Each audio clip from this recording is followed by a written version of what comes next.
Viewers, আমি আজকে খুব একটা ইম্পর্টেন্ট জিনিস শেয়ার করব আপনাদের মাঝে।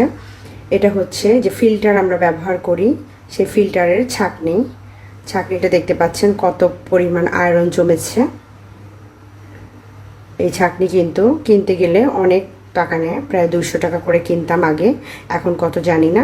আমি বেশ কিছুদিন যাবৎ কেনা হচ্ছে না, যেহেতু আমি এটাকে বারবার পরিষ্কার করে নিচ্ছি। এরকম খুব জমানো ময়লা দেখতে পাচ্ছেন, এটা কিন্তু একদম হাত দিয়ে বা কোনো কিছু দিয়ে ঘষলে ময়লাটা উঠবে না। আয়রনের প্রচুর পরিমাণ ময়লা এটাতে জমে গেছে। আমি জাস্ট ভিডিওটা করার জন্য বেশ কিছুদিন যাবৎ এটা পরিষ্কার করছি না, যাতে করে আপনাদের সাথে শেয়ার করতে পারি কিভাবে খুব সহজে নতুনের মতো করে ফেলতে পারেন এই ছাঁকনিটা।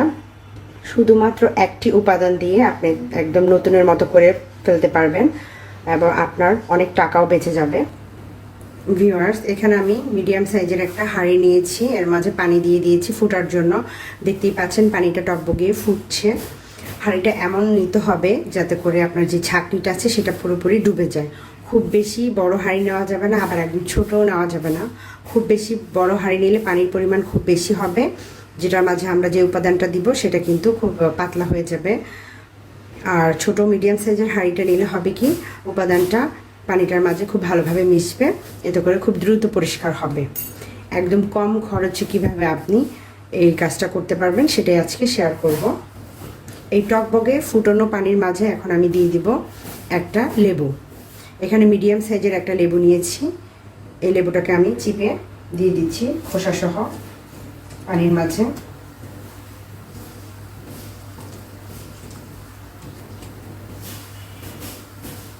মাত্র 5 টাকা দিয়ে আপনি এত টাকা সেভ করতে পারবেন।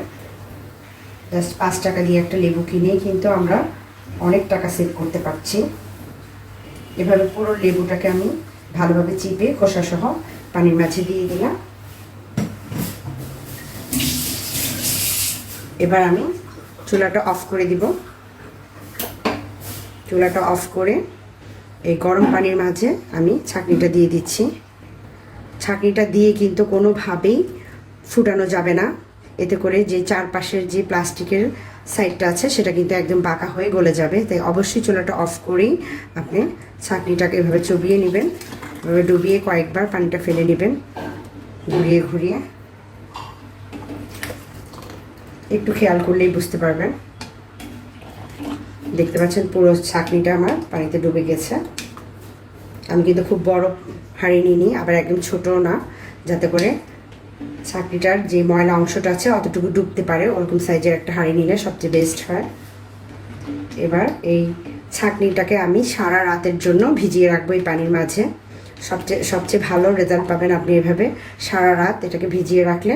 সকালে দেখবেন একদম জাদুর মতো পরিষ্কার হয়ে যাচ্ছে আপনার এই ছাঁকনিটা, একদম নতুন যেরকম কিনেছেন ওরকম সাদা একদম হয়ে যাবে। আর কোনটা উঠে কিন্তু হালকা হয়ে গেছে, দেখতে পাচ্ছেন। সাইডগুলো আমি দেখাতে পাচ্ছি কিনা, আয়রনটা অলরেডি উঠা শুরু হয়ে গেছে। এভাবে আমি সারা রাত ভিজিয়ে রাখছি আর দেখাচ্ছি সকালবেলা কতটা সুন্দরভাবে এটা পরিষ্কার হয়ে গেছে।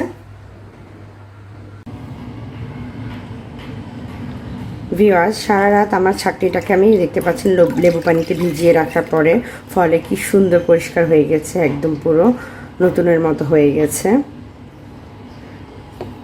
এবার এটাকে আমি কলের পানি দিয়ে খুব ভালো করে ওয়াশ করে নেব।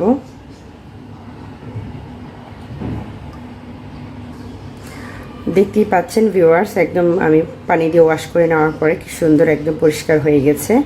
এবার কিন্তু আপনি এটাতে কোনো ধরনের পানি আর জমবে না, ব্যবহার করে দেখবেন। এই একটা উপাদানে আমাদের কিন্তু অনেক টাকা সেভ হয়ে যাবে। ছোট ছোট বিষয়গুলো আমরা যদি একটু খেয়াল রাখি কিচেনে, সেক্ষেত্রে কিন্তু আমাদের অনেক উপকারে আসবে। এই যে লেবুর পানিটা সেটাও কিন্তু ফেলে দিবেন না, এটাকে আপনি ছেঁকে বিভিন্ন পরিষ্কারের কাজে ব্যবহার করতে পারেন।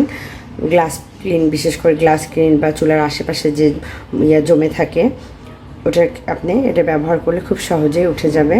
আশা করি আপনাদের একটু হলেও উপকারে আসবে এই ছোটোখাটো টিপসগুলো। সবাই ভালো থাকবেন, সুস্থ থাকবেন, আমার চ্যানেলটাকে সাবস্ক্রাইব করবেন। আল্লাহ হাফেজ।